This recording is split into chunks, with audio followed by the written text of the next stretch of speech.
and welcome back. This is the weekly wrap-up. I'm Ryan Schucht. I'm Kenny McAndress. And this is what's happening in the world of sports. Well, to put it lightly, the Eagles have had an interesting offseason. Head coach Chip Kelly has essentially become the general manager, and in his short 3-month tenure, he's released 4 starters, traded the franchise running back, and the starting quarterback. Their replacements, an injury-prone DeMarco Murray, had about, 400 carries last season? Ryan Matthews, who is literally made of glass, and in all seriousness, averages about 1 injury per 80 carries. And oh yeah, Sam Bradford coming off his second ACL tear. Now, as if the offseason couldn't have gotten any more bizarre for Kelly and the Eagles. Just last week, they signed the one guy that even Bill Belichick was like, I'll pass. Tim Tebow, who hasn't played a game since 2012 and boasts a lifetime completion percentage of 47%, has a shot to see the field in Philadelphia.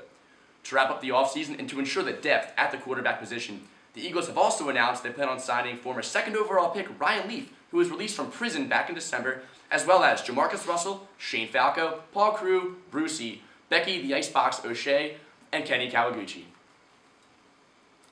Last Wednesday, the NFL announced the reinstatement of Minnesota Vikings running back Adrian Peterson following his indefinite suspension dating back to November.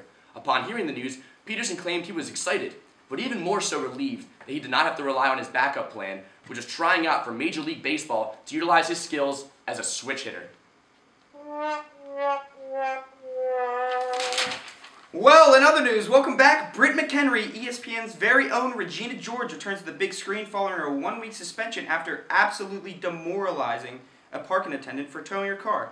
A video of the verbal beatdown went viral on Twitter about 6 seconds after it happened, and ESPN announced later that day that the Queen of the Plastics would be removed from the air for a week. Now, show of hands, who here has felt personally victimized by Britt McHenry? Now listen, Ryan.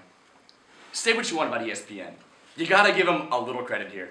Their staff may spark controversy here and there, but at least they're consistent when it comes to punishing them. Being a big meanie to a parking attendant, 1-week suspension.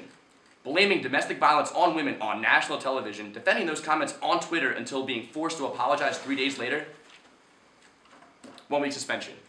Good work, ESPN. And unfortunately, this is what's happening in the world of sports. Signing off, I'm Ryan Schucht. I'm Kenny McAndress. Have a nice night.